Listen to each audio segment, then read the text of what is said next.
જય શ્રી કૃષ્ણ, જય સનાતન ધર્મ। આજે ગીતા જયંતિ વિશે સાહેબે બહુ સરસ વાત કરી, બધી માહિતી આપી। પણ આજે જે આ ઠંડી છે, ઘણાને ઠંડી લાગતી હશે, ઘણાનું ધ્યાન નથી। હું એવી વાત કરીશ, થોડાક શબ્દો તમારી સામે મૂકીશ કે આ બધી ઠંડી ઉડી જવાની છે ભાઈ। ચલો વાત કરું। ભગવદ્ ગીતા એ માત્ર ને માત્ર એક પુસ્તક નથી, સાહેબે કીધું તે રીતે જીવન જીવવાનો માર્ગ છે। અને ભગવદ્ ગીતાનું નિર્માણ, સાહેબ હું એક વસ્તુ કહું ને કે આ ભગવદ્ ગીતાનું જે સ્થિતિની અંદર નિર્માણ થયું છે, એ સ્થિતિ કોઈ પણ બેઠેલો વ્યક્તિ હોય એને કાંઈ કરવાની ધગશ ન હોય, એની ઈચ્છા ન હોય, એને પણ આમ એમ કહી દે કે નહીં ભાઈ મોટિવેશન મળી જાય કે તું આ વસ્તુ કર। 5-6 હજાર વર્ષો પહેલાની વાત છે। કુરુક્ષેત્રની અંદર દુનિયાનું સૌથી મોટું યુદ્ધ ચાલતું હતું।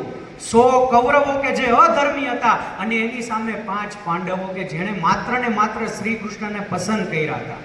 આટલા મોટા યુદ્ધની અંદર બધા એવા ધબધબાટી બાંધતા હતા કે ધૂળની ડમરીઓ ઉડતી હતી। આખા આકાશની અંદર આજુબાજુમાં તમે જુઓ તો લોહીની સુવાસ ફેલાયેલી હતી।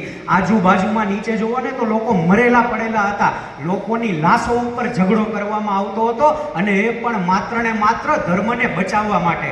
અને એ સમયમાં ત્યાંનો સૌથી મોટામાં મોટો જો કોઈ યોદ્ધા હોય તો એ યોદ્ધા હતો અર્જુન। કોણ હતો?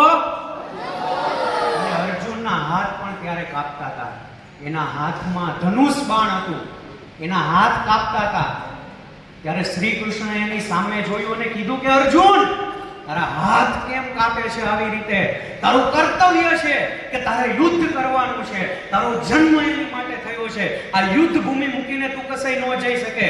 ત્યારે અર્જુને કહ્યું કે ભગવાન, મારા હાથ એટલા માટે ધ્રુજે છે કારણ કે મારી સામે મારા ગુરુ છે, મારા ભાઈઓ છે, મારા પરિવાર છે અને મારા લોકો છે। એ લોકોની સામે હું કોઈ હથિયાર ન ચલાવી શકું। અને ત્યારે શ્રી કૃષ્ણએ પોતાનું દિવ્ય રૂપ બતાવ્યું અને ભગવદ્ ગીતાની રચના થઈ। અને એ ભગવદ્ ગીતાએ અર્જુન જેવા મહાન યોદ્ધાને જન્મ આપ્યો। અને અર્જુન માત્ર એક પુસ્તકનું કે પાનાનું નામ નહીં, આજે પણ આપણે અર્જુનનું નામ લઈએ છીએ કે નથી લેતા? લઈએ છીએ કે નથી લેતા?